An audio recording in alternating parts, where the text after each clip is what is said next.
Okay, it's time for another episode of 2 Minute Tuesday, and this week we're going to take a break from the norm of giving clients advice, and we're going to tell you about some of the worst advice our buying clients have been given. So this is when we've met clients, we're either here in the office or we're in the car with them, and they turn around to us and say, well, before we came we went on XY website and we were told that.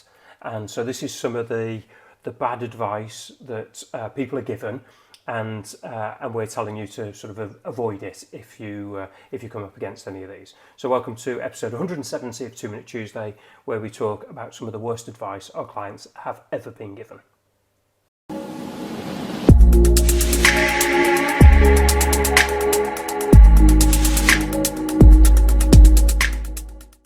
Okay, here we go. Number one, just transfer the funds from your UK bank account, obviously if you're in the UK, but just transfer the funds from your UK bank account directly to the buyer. It will save you money and time. Now, this is a big no-no. This is something that you should never, ever do. Firstly, you probably wouldn't be given the bank details of the buyer. You should always make the transfer through your lawyer. Imagine if you were to transfer a large sum of money directly to the buyer's account, and then your lawyer was to turn around to you and say there was a problem with the house, there was a problem with the paperwork, there was debts attached to the house or something like that, and they advise you not to buy the property. Then how are you going to get the money back from this person? So never transfer the money directly to the client unless told to do so by your lawyer, because they have checked the paperwork and they're happy for everything to go through. Always, if you can, transfer the money through your lawyer's account and let your lawyer sort of act as the bridge between you and the vendor of the property. Trust me, it will save you a lot of stress should the sale not proceed in the way that you would want to. Okay, and we go on to the second one, and the second one is also sort of money based. Pay for the sale using a banker's draft cheque. Now, this used to be incredibly common many years ago, but everything now is done with bank transfers. They're simpler, they're quicker, and they're an awful lot cheaper. If you do a bank draft to pay, on the day, the following people need to be paid. The vendor, obviously, is the first person who needs to be paid. The lawyer needs to be paid. Taxes need to be paid, and the agent needs to be paid. Now, this doesn't mean that the buyer pays the agent, but on the day of the sale, everybody has to be paid, and so it's easier for you to pay the agent's fees, and it comes off the total price that you pay, if that makes sense. But that means that there could, in essence, be 4 banker's draft cheques that you need, and you could end up with bank fees of 600, 800, 1,000 euros for these bank draft cheques. They are expensive. And if you do it, you transfer the money into your lawyer's client account, and your lawyer pays everybody by bank transfers. It's free. So if somebody gives you advice to pay by banker's draft or by bank transfer, go for bank transfer. It's faster, it's more secure, it's less stressful, it's easier to do, you don't have to go into the bank to get them, and it's free. Okay, number 3, and we're still on the topic of money, but that's fairly important when you're buying a property. Don't bother with local banks, your UK account will suffice. This was never the case. It's sort of slightly now, things are changing. However, a lot of companies that you deal with in Spain, they might not accept a UK IBAN number. So if you're dealing with things like alarm companies for subscriptions for alarms, or say internet, they might want a Spanish ES bank number. So it's fairly important that you have a Spanish account. You can, I think it's Revolut at the moment, they give so it's like one of these virtual banks, and I'm sure there are others, but they give a Spanish IBAN number, so you can have a Spanish IBAN number if you have a Revolut account, and then you can transfer your money into that, and then you can have your direct debits taken out. But if you're doing it through a UK account, you might find there's a few hiccups, and actually the Spanish bank accounts, a lot of them will have the account and all the communication done in the language from the country of your origin. So if English is your first language, then the app can be in English. All the emails you receive from the bank can be in English. So it's not difficult. It's very simple to set up. We have good relationships with lots of the banks, so it's worth considering if you don't want to go down the sort of the virtual bank route. Okay, now number 4, we have buying property is a breeze. You don't need a lawyer. Yeah.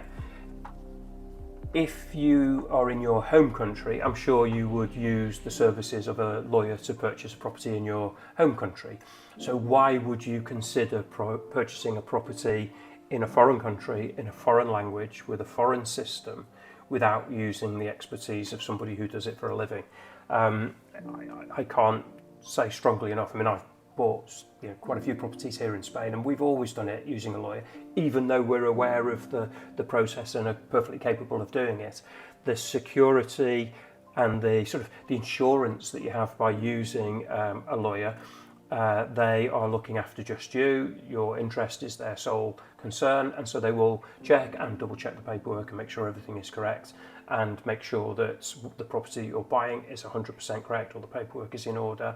And I couldn't strongly say that that's just bad advice. You need to use the services of a trained professional when doing it. You would, if you went to the doctors, you wouldn't ask for a diagnosis from the receptionist. If you're going to buy a house, use a lawyer.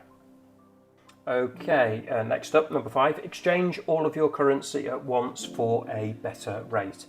Well, I mean, it depends.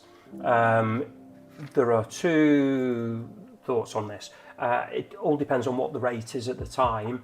Unless you're fluent in how the money markets work, you can keep an eye on it. But any slight variation in the rate can affect your purchasing power if you need to transfer money by hundreds, sometimes thousands of euros. So use a currency exchange company. You will get a better rate. One of the ones that we work with, they give you access to an actual broker who can give you advice on the best time to do the transfer. And the other way that you can do it is by transferring portions, and then you're never going to be hit if the rate changes, that you might have got better early in the transfer process or better later in the process. But again, if you're using the services of a transfer company, use their experts and let them give you their thoughts on when the best time to do the transfer is. Okay, one of the ones that made, and this was quite frequent, made me laugh, but the client was told, or the advice that they were given was to import all of your belongings. Spain is very expensive, and it's going to be cheaper than buying in Spain. Now, obviously some things in Spain will be more expensive than maybe they are in your home country, and some things are obviously going to be cheaper. But if you factor in the transportation costs of bringing stuff from Northern Europe down to Spain, and if you're British, then you could have import duties and customs checks and things like that. I'm sure by the time you get them here, they're probably not going to be any cheaper than they would be in Spain, and you can have the benefit, if you buy them in Spain, that they're going to be new and they're going to be warranted and things like this. So really do your homework before you do it, and obviously since Brexit there are different rules and regulations regarding bringing things in, so make sure that you do your research before you decide to import things rather than buying them here. Okay, number 7, we have ignore residency requirements. You can stay as a tourist indefinitely. Well, all I can say to that is Brexit.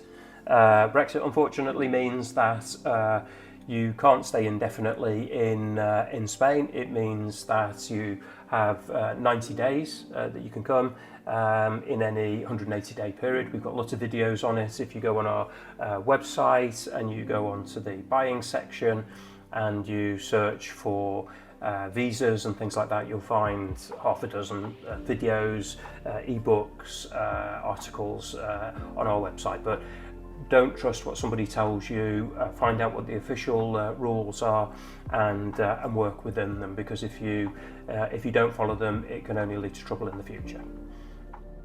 Okay, at number 8, I've got ignore the bureaucracy. It will all sort itself out eventually in the wash. Yes, really, again, well, let's put it this way. Since Brexit, we've had changes here that have affected people. So we have the issue of people who didn't get their residency status sorted straight away. We have people who didn't get their driving license sorted straight away. And so the people who didn't get their, we have a card now called a TIE card, which is a residency. It's like your right to stay in Spain. You have a little identification card. People who didn't get that sorted, when they had the opportunity of doing it simply and quickly and efficiently, then when they decided to eventually get it done, it was really, really difficult. They couldn't get appointments. It was incredibly hard to come by the appointments, and there was a lot of misinformation. The same with driving licenses. You had the opportunity for a long period beforehand to swap your English driving license over for a Spanish driving license, and people said, well, we don't need to do it, it'll all sort itself out. And then they ended up not being able to drive because their license wasn't valid, therefore they weren't insured, and so the car was on the drive and they were relying on friends and neighbours for lifts to the supermarket. So really it's important that when you hear about these things, is to seek the advice of a professional rather than a forum or a Facebook page or something like that, because unless the advice is coming from somebody who actually knows, then it's really important that you get these decisions right. And there you go. That's just some of the bad advice that our potential buying clients have been given, whether it's by speaking to somebody in a bar, on a Facebook page, or on a forum on the internet. It's you're spending so much money and investing so much time in finding the dream property in the area that you love and living in the sunshine. It's so important that you do the correct research and you're aware of all the bits and bobs. And I keep saying, take the word of a trained professional, but it's the only way that you can sort of guarantee to get the correct information. A lot of people with the best will in the world will tell you what it was like when they bought their house, but they may have purchased their property 20 years ago and the rules have changed and things are very different now. So make sure that you keep yourself well informed. That's why we produce these videos and we have everything on the website to sort of help people, but lean on the people who've got the knowledge, and you'll have a much easier journey finding your dream home here in Spain. So that's it really. That's it for this week's episode. So hopefully we've given you not the worst advice, but to counter the worst advice that people are given. If you have any questions or queries, please feel free to contact me. My details will be on the screen, and we'll be along in a couple of weeks with a new episode of 2 Minute Tuesday. Maybe it's about the worst advice that our selling clients have ever been given. You never know. See you then. Adios.